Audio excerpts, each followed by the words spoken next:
The big story on Action News tonight is a major step forward by the University of Pennsylvania today as that Ivy League institution tries to move past an all-encompassing controversy. The Board of Trustees voted today to appoint an interim president as they begin the search to find a new leader for that storied school. Its former president, Liz Magill, resigned over the weekend amid widening fallout from her response to anti-Semitic incidents on campus. Tonight, Penn is working to turn the page and is turning to an existing administrator to help do it. Action News reporter John Paul live in University City tonight. John, they didn't need to look too far to find this new leader. Yeah, Brian, not far at all. He's the dean of the School of Medicine, now taking over. Now, there was a virtual meeting this afternoon by the Board of Trustees, and in the end, they announced a new interim president here at Penn.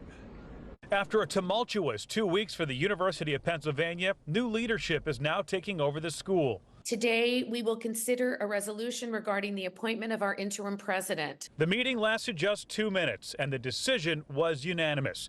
Dr. J. Larry Jamison was named the interim president.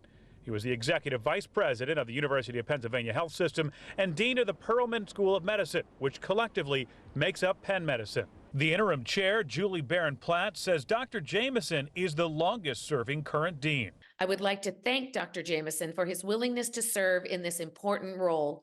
Penn is fortunate to have the benefit of his experience and leadership during this time of transition. Jamison helped spearhead the opening of Penn Medicine Pavilion, the largest capital project in Penn's history.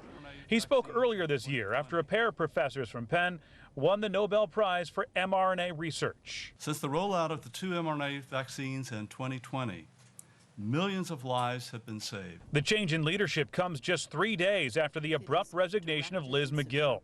She had been under immense pressure since her testimony at a congressional hearing on anti-Semitism. It is a context-dependent decision, Congresswoman. It's a context-dependent decision. That's your testimony today. Calling for the genocide of Jews is depending upon the context. She was unable to say that calls on campus for genocide of Jews would violate the school's code of conduct. Donors threatened to pull money from the school, and Governor Shapiro called her testimony shameful. Now, Dr. Jamison will hold the role as interim president until the board can find a new permanent president. Now, Brian, I did reach out to the school today. They declined to comment on camera. Live in the University City, John Paul, Channel 6 Action News. Brian? Penn is such a big part of the economy here. There's going to be a lot of intrigue around the process that's just now beginning. John, thank you.